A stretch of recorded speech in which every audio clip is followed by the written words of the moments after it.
I'm ready to go whenever you Great, are. I am. We are on air now. So good morning and Wonderful. thank yes. Good morning and thank you for joining us on March the 6th. So this is Sunday morning in Japan, and today we've got Timothy Langley reporting to us from the beautiful harbor of Katsuyama. This is Japanese politics one-on-one, our weekly briefing on what is happening in Japanese politics. As always, Timothy will be brief and crisp. I'm sure about that. I hope that you enjoy his briefing. Soon after we finish the briefing with, well, he finishes his briefing, we're moving on to Clubhouse only, and the live stream will be ended. So, Timothy, thank Thank you you very very much much, Maya. for Good preparing. morning. Good morning. And good morning to our audience on LinkedIn and also on Clubhouse. Wow, what a week difference things make here in Japan, talking about Japanese politics, geopolitics. There's a lot going on. And what I'd like to do is start my briefing by reminding people what we talked about last week to kind of contrast with what we're going to talk about this week. So it's always interesting to talk about it in perspective about what's going on. And for people who are not that familiar with Japanese politics, and even for some people who are familiar with it, it's sometimes hard to kind of get your head around what's going on in Japanese politics, who are the players, what are the dynamics that are pushing Japanese politics. And for many people, there's just a little bit of a frustration that things just don't move very quickly here. But my gosh, you've got to when you're paying attention to what's going on, there is an awful lot going on. Can you turn your mic off, please, Maya? Yes. I'm hearing your cat and your paper, although it's a nice sound. Um, so last week we talked about what's going on with Mr. Kishida. You remember that there was a report on his popularity. It is declining yet again. It's around 45% of an approval rating, which is not so great. He's finished his 100 days honeymoon with the Japanese population. The diet is in session right now. It ends this month in March, and he will take a couple of international trips. His first international trip since he's become prime minister. But with his popularity a bit in decline, he's fighting different kind of forces that are going on, and it's not all coming from the United States or from Ukraine. In fact, for people who have worked in Japanese companies, you're surprised sometimes that so much energy is spent on internal politics and figuring out where the desks are and who has the right proper lingi to move their process forward. And people spend so much energy and so much time and so much spiritual space trying to figure out things that are going on internally and not actually dealing with their clients or enhancing their products or productivity. The same thing is replicated in Japanese politics, as I'm going to get into later today. But the fact that the prime minister's popularity is going down kind of invites or gives opportunities for those people who want what he has, even though they might be in the same political party as him. So it's an interesting dynamic. We talked about that. We talked about Mr. Motegi and what he's doing with his political faction. His political faction is probably number 2, number 3. There's been some changes, so that last week he was shared the number 2 spot with Mr. Asa. There's been some changes, some defections this last week after all of the Japanese politicians listened to this show and then they made changes. So there has been some changes there. There's gerrymandering that's going on. There's a law that is in place to gerrymander so that several politicians' seats will be lost in non-populated or underpopulated areas, and they will be shifted to those areas that are more populated, the bigger cities, the metropolises that are attracting more the young people. And that's a trend that's been going on for 40 years. We also talked about visa relaxation. It was just an idea. It was a conversation in the diet last week. The immigration is restricted to 3,500 visas coming in every day. That was the situation last week. This week, there was a discussion about having it to 5,000. That created a little bit of a brouhaha. Monday and Tuesday, and they changed that. The situation now is 7,000 per day. and that continues to move as other things are evolving, as I'm going to get into later. We talked about the passage of the Economic Security Bill. This is a big deal for Kishida. It was, you might remember with Mr. Suga, his crowning achievement was passing the bill to establish the digital agency. He was successful at that. He did it. He passed it in February, right around the same time that it took Mr. Kishida to pass his economic security bill, which is also similarly very huge, and it encompasses a lot of things, and it is an intrusive into, in particular, 12 industries that are considered to be significant in terms of security and strategic welfare of the Japanese population and the economy here. So it's a big deal, and it was passed. Some of the details filter out now that the law has been passed, and we can get into that later. We also talked about South Korea's elections. They're going on the 10th. That will be this week. Who becomes the next president of South Korea is a pretty big deal. There's been some overtures just this week that the leading candidate would like to engage the Japanese in talks and discussions as the potential of his administration emerges. So he's kind of staking a claim. He's telling the population of voters that this is going to be his position with regard to his stance with Japan should he become president. So it's a pretty big deal. A lot of people are looking forward to what he's going to be saying publicly about that. And similarly, you can't talk about South Korea without talking about North Korea. Just as we were talking last week, North Korea launched another missile, a ballistic missile, just to kind of upset the show, I think. But we have a little bit more information about that. I'd like to get into that in my briefing today. We talked about the spring labor offensive, Shunto, which is in April. It is, sorry about the moving of the boat. The spring offensive is the time when labor coalesces to hoist a very powerful plea to management to raise wages. It happens every year. It's been very muted these last couple of years.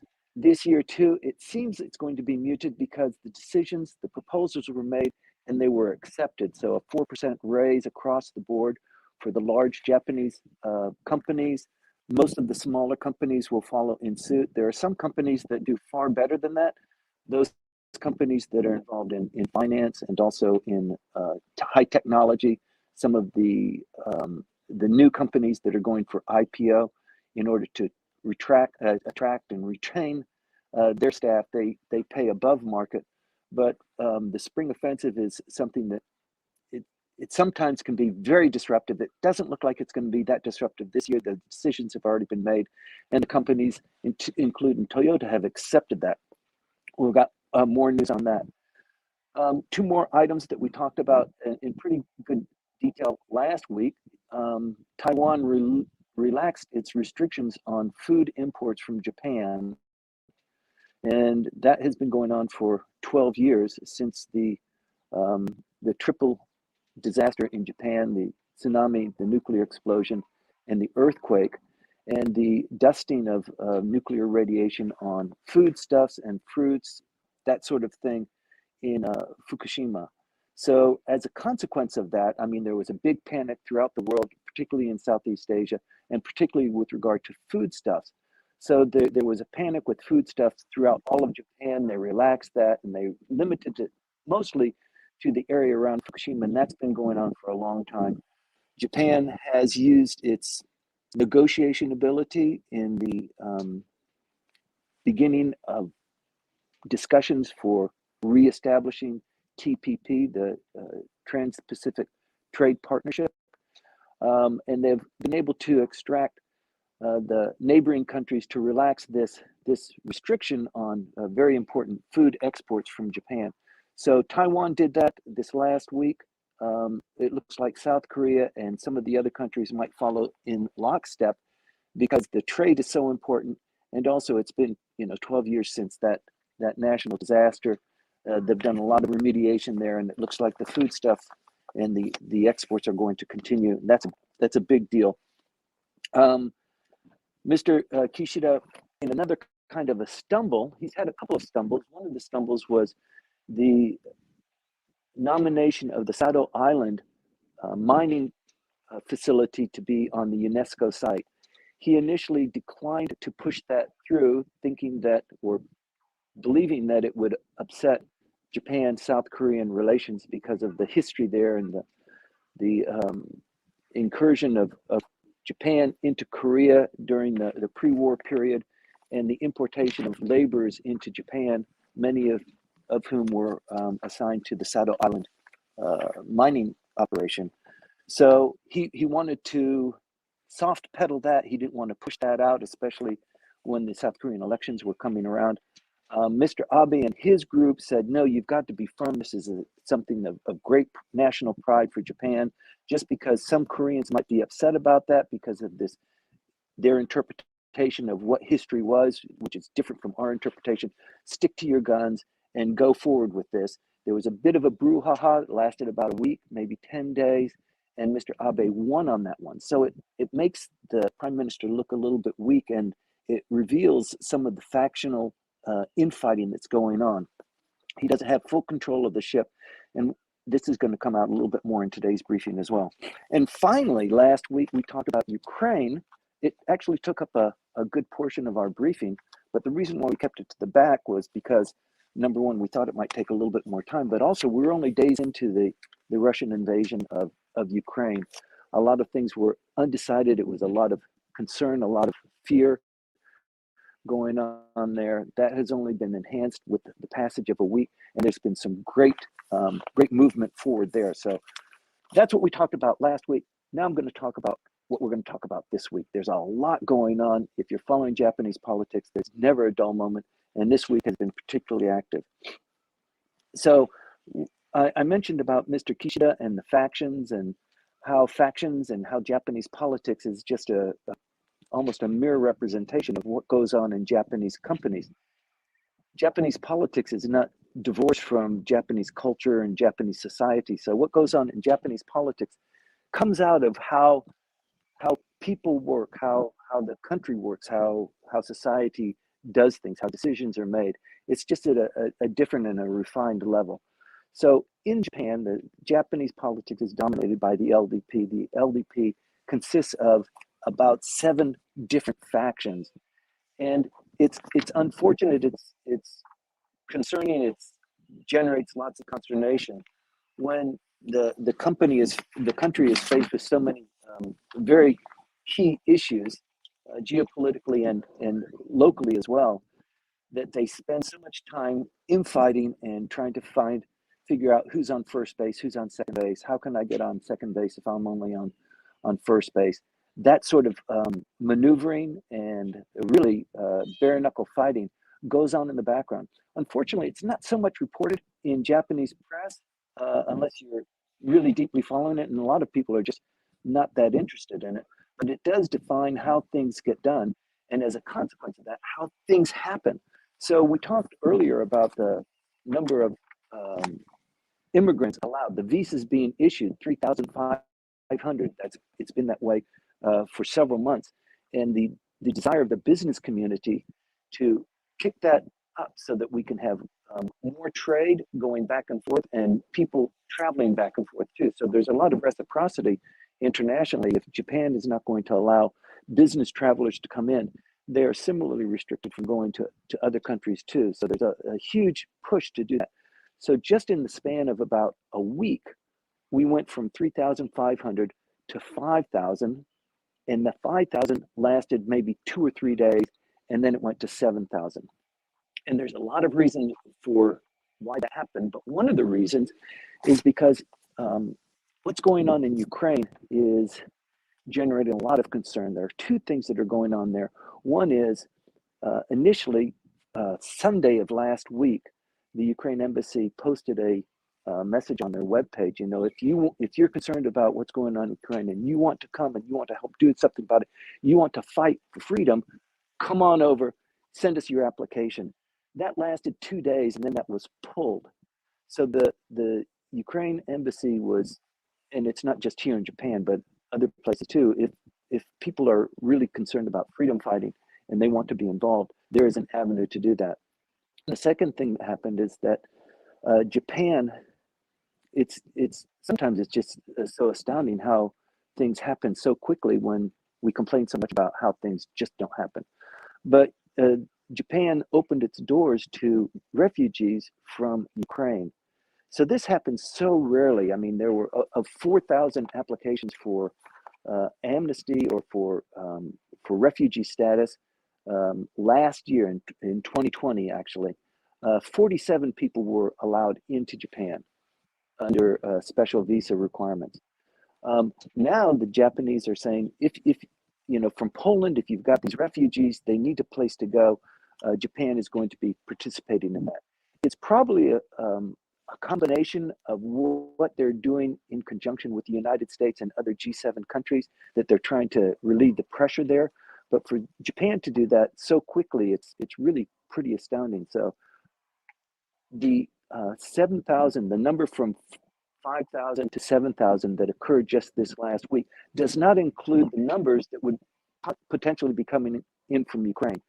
So they're trying to push that number out. They're trying to facilitate more of the process and the procedures in the immigration in the immigration onloading at the mostly at the international airport.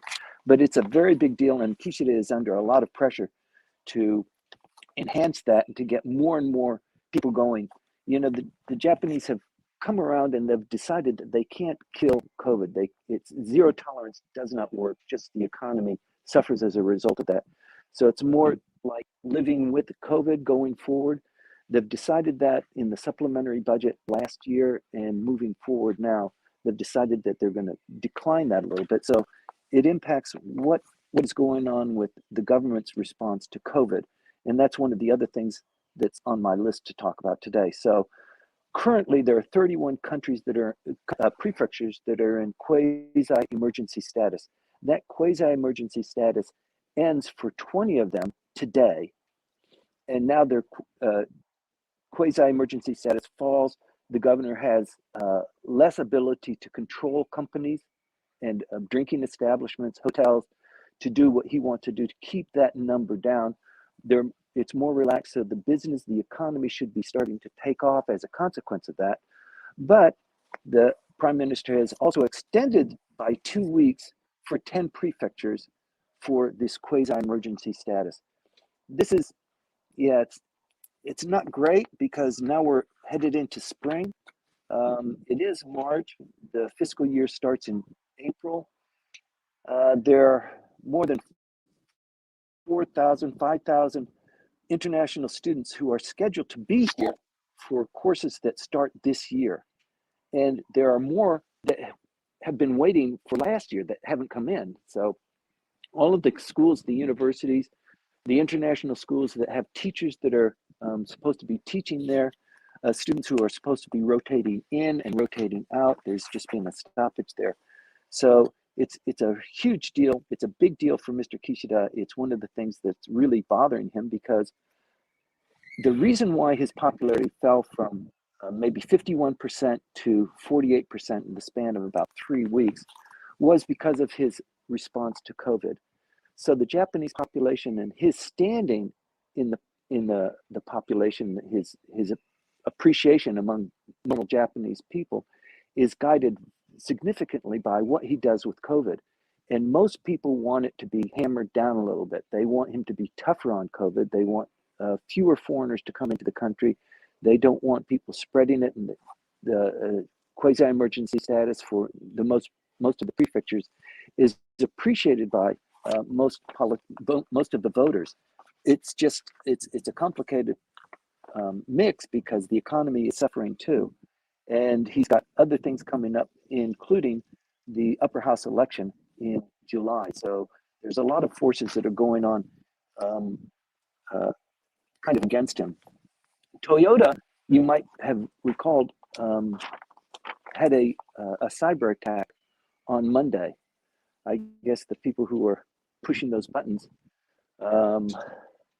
I think, and I think the general consensus is that it was related to Toyota's and Japan's pushing the sanctions against Russia. So it was a a ransomware attack. Toyota was shut down throughout the entire country.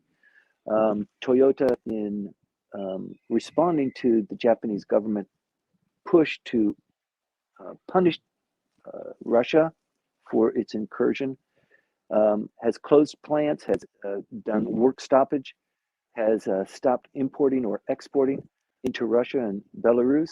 So there's a lot going on there, and it looks like these things have already been pre-gamed out, and once you impose sanctions, sometimes they cut both ways, and we're finding that with importation of energy resources as well. I'd like to talk about that later in this briefing, but there are a couple of other things that come up first. But let me see, where are we? We're talking about a lot of things going on. Greg Kelly, the general counsel with Nissan, he was arrested with Carlos Ghosn, as everybody knows. His trial ended this week with a guilty verdict. We talked about it last week because it's just such a big, interesting story internationally. Many people ascribe what goes on in that company and with that incident is representative of what happens in Japan on a regular basis. It doesn't. It kind of does. It's something that's interesting to watch. It is a bit of a black mark for Japan. They found Greg Kelly, the general counsel for Carlos Ghosn, guilty with a suspended sentence. He's not going to do time. He's released, and probably he's on an airplane back to Tennessee right now. That was a big deal. It's still being watched. It's still being analyzed. It's something for many of the textbooks about doing business in Japan that will be a part of that. And it's just an interesting insight in what's going on here. Not just, with regard to business, but also with regard to how fights are generally settled and what the role is of the public prosecutor and law firms and lawyers and who's guilty and how they met out justice and how they find what they want to believe is the truth of the story. The Japanese have their own way of doing that, and this was an example where it was really pretty much splayed out for the public to see. As we mentioned, the South Korean presidential elections are in just a couple of days. Who that president is going to be is going to impact Japan-South Korea relations. This is a big deal, not just for Japan, but for the United States too, who has been pushing Japan to repair those relations, because in light of what's going on in China and the geopolitical situation here, they have Quad. Quad is Japan, the United States, Australia, and India. India is that kind of third or fourth leg that just doesn't meet the road or meet the floor at the same time that the other ones do. It's a little bit rickety there. So they need to shore up the resources and have everybody in a cohesive unity with regard to what is potentially going to happen in China and with Taiwan. There's been a lot of movement there. There's been a lot of movement with Russia as well. This suggested coalition between Russia and China. It's a very fearful prospect, but there's plenty of evidence that supports the theory that they are, working in coordination. There are 42 Russian warships that have been in exercises in the Northern Territory towards Hokkaido. There was an overflight of a Russian helicopter on Friday that scrambled Japanese jets. So there's a lot of tension. There's a lot of suspicion. There's a lot of animosity. This has impacted a lot of different things, not exclusively dealing with Mr. Abe. You might remember Mr. Abe, the longest serving prime minister, worked so hard to try and get the Northern Territories issues settled with Mr. Putin. He met with him one-on-one 24 times in the time that he was prime minister. It was a huge deal. He gave him a dog. He gave Putin a dog, an Akita dog that Mr. Putin talks about and loves, of course. They spent time, together. working on these issues. Nothing ever came of it. But he's still very much in support of Mr. Putin because he's so invested in that. Very different from Mr. Kishida. So this last week, just on Sunday after this show, Mr. Abe proposed that the Japanese government rethink its nuclear non-proliferation policy, which means it's not going to possess or host or build nuclear weapons. And he said, we should rethink that policy, and actually co-own with the United States nuclear energy, nuclear weapons being hosted in Japan. And the story here is because if the Ukrainians had kept any of their nuclear stockpile when Russia, the Soviet Union collapsed and Ukraine reverted to an independent company, it was the third largest stockpile of nuclear weapons at that time. It gave those up in terms of security for itself so that it would be not seen as a threat. And look at what happened with it now. Many people say if Ukraine had those nuclear weapons or had kept a few of them, it wouldn't have been invaded. Japan doesn't have that. It is honoring the non-proliferation 3 policies. And it is really concerned that maybe this is not the best policy because look at what happened in Ukraine. North Korea is watching this very closely. China is watching this very closely. And the Prime Minister's Minister of Defense is the brother of Mr. Abe. So he had to go on TV and say, he had to sing the song of Mr. Kishida, even though he probably, probably feels a little bit more hawkish than his statements made. But he said, no, Japan is going to stick with the non-proliferation. It is not going to be an issue of open discussion. Japan is going to stick to that. Japan has the peace constitution. That tone changed a little bit. We had 2 of the opposition parties who said it might be a good idea to engage in this kind of discussion. I mean, if Ukraine was hung out to dry because it didn't have the right way to protect itself, and look what happened to it now, we are obliged to consider our stance on non-proliferation because it could be a safety net for us. So that issue now, and we've talked about this so many times on the show, that in the elections for the upper house, the change of the Constitution is definitely going to be an issue of consideration. And more likely than not, after the election, somebody will say, well, we have a mandate from the population and the public have spoken. That's why we've increased our seats and now we're moving forward because of what's going on in North Korea and in China and in Ukraine, because the Ukrainian situation is just going to continue to tumble out of control. I think it's setting the stage for a revision of the Constitution, which is Mr. Abe's main, his main dream. He's talked about it ever since even before he became prime minister. So that is a big deal for us to watch, and I think it's actually coming down the path. What's going on in Ukraine is going to be, pretty determinative of what's happening there. Mr. Abe also has pretty much strengthened his hands. You might recall that there are 7 political factions in the LDP that weld power. Mr. Abe's faction is the largest, 98 members, and then the second biggest has 53. So the difference between number 1 and number 2 is pretty significant. Until just this last week, when we were talking last week, this wasn't the situation. There was Mr. Abe's faction at number 1 at 93, and Mr. Motegi and Mr. Aso they shared the number 2 spot. In this last week, there have been 4 defections from the Aso faction. So he has come down, and this is indicative of a pattern that you can anticipate with his factional internal politics. You might remember that Konotaro was in the Aso faction. He wanted to become prime minister. He didn't get the blessing of Mr. Aso.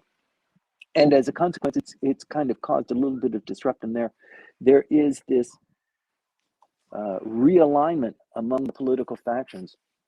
And it looks like Mr. Abe is lined up with several other factions, but more importantly, you've got the factions that are controlling the prime minister and the cabinet, that sort of thing that's going on there, even though there are cabinet ministers from each of the factions. But you've got Mr. Motegi, Mr. Aso, and Mr. Kishida kind of forming a coalition, a group that is very powerful to overcome with their numbers. You've got 53, you've got 49, you've got 47 in Mr. Kishida's faction, to overcome the 93 that Mr. Abe has. So as a consequence, Mr. Abe is also working his magic to schmooze up to what is turning out to be Mr. Suga's group. It was a team of supporters for him. He's the first prime minister, as you know, that didn't have a faction who became prime minister. Now it looks like he's coalescing into something that is a pre-faction group. More likely, it's going to be absorbed by a faction. I believe it's hard to establish a faction, but he has Mr. Suga has 15 people who have dedicated themselves to him. You've got the 4 people who just bolted from the Aso faction. They didn't join another faction. They're coming together to have a group. They might use this as a leverage to join an existing faction. That's probably the play there in going up with the lower house elections. So there's a lot going on there. Mr. Ishiba has not disappeared. Mr. Tanigaki has not disappeared. And you've got Mr. Nikai, who has also not disappeared. So these factions are maneuvering and every day looking for new members to join their faction and prevent disgruntled other members from bolting from their faction. So there's a lot going on there. It's something that we remark on all the time. One of the forces that is driving that is, you will remember that the Supreme Court ordered Japan to redistribute the number of politicians in several different election districts. So there are 10 that have been identified that are, 5 of them are declining in population. They've been declining in population for years and years. They have been out of kilter so that the vote of somebody in a rural area is so much more potent than the vote of somebody in one of the highly populated areas like Chiba, Tokyo, Kanagawa, where the population has swelled. So they want to redistribute the number of seats so that the balance of power for each voter is more evenly distributed. This is a big issue because just within the LDP, there are, let me see, of the 264 members, there are about 160 who are affected by this potential gerrymandering. So if the Japanese population follows the Supreme Court and gerrymanders as they've been directed, there are 160 just LDP members who are likely to lose their position, or their position will be at risk somehow. So they have complained. They've put together a coalition, and also there are members of other factions and other political parties who are similarly affected by that, who don't want this to happen. This has been brought to Mr. Motegi, and Mr. Motegi has, as the Secretary General of the LDP, has said this is an issue that we should discuss, and he is opening that door for discussions for revising the gerrymandering regulation to be pushed and kicked down the road. Thank you, Tony. To be kicked down the road for another 5 years potentially. So it's kind of a snub at the Supreme Court. The rule of law, you know, one man, one vote. Each vote is similarly weighed no matter where you are in Japan. It looks like that is going to take a bit of a hit. That is a big issue. It is being discussed now. It's supposed to be decided this month. The election committee that is in charge of that is supposed to report to the Prime Minister, and the decision is supposed to be made towards the end of this month. I think that's about it for the hot issues that are going on in Japanese politics. There's plenty more. There's a lot of interplay between them, a lot of things that I didn't talk about that they're talking about, but I'd like to close up my remarks here so that everybody doesn't have a headache from the camera wobbling back and forth, and open it up to questioning, Maya. Yes, thank you very much for the briefing, Timothy. Great. Thank you. お疲れ様です. But we still need to Yep. continue on Clubhouse. There is a question on YouTube about the boat show. So before we close the live stream, could you please just give a little bit of information about the boat show? How Just about that? I'm wondering where that question came from. So, right. so Japan is slowly beginning to open up. There are a lot of tenjikais, a lot of exhibitions, a lot of trade shows that have been scheduled that have been put off. One of them is the Yokohama International Boat Show. It happens once a year. It hasn't happened in the last 3 years. This is the first time for it to happen in 3 years, and it is in Yokohama. It is at the end of this month. It goes for 4 days. That means that at the Pacifico in Yokohama, that's a big event space. There's booths there for goods, product, boats, that sort of thing. A big space there. And then there is on the dock boats that are for sale. A lot of things that people can do strolling around there. It's always a beautiful way to spend the day. It's on Thursday, Friday, Saturday, and Sunday. Friday, I believe, is April Fool's Day, and the second is Saturday. It goes for those 4 days. And if you're interested in going to the boat show, tickets that in order to get in to the event space and to walk onto the various boats that are parked on the dock side, you need to have a ticket, and you can buy those in advance. If you need information on that, search their website or go to TSPS, an organization here in Japan that has a booth there, and please come out and see the boats. That's the plug, Maya. Yes, thank you. Well, with this, I will end the live stream, and please do log in on Clubhouse because you logged off automatically. Okay. So thank you, and see you on the other side. Okay, see you there, Maya. See you, you. everybody there. See you.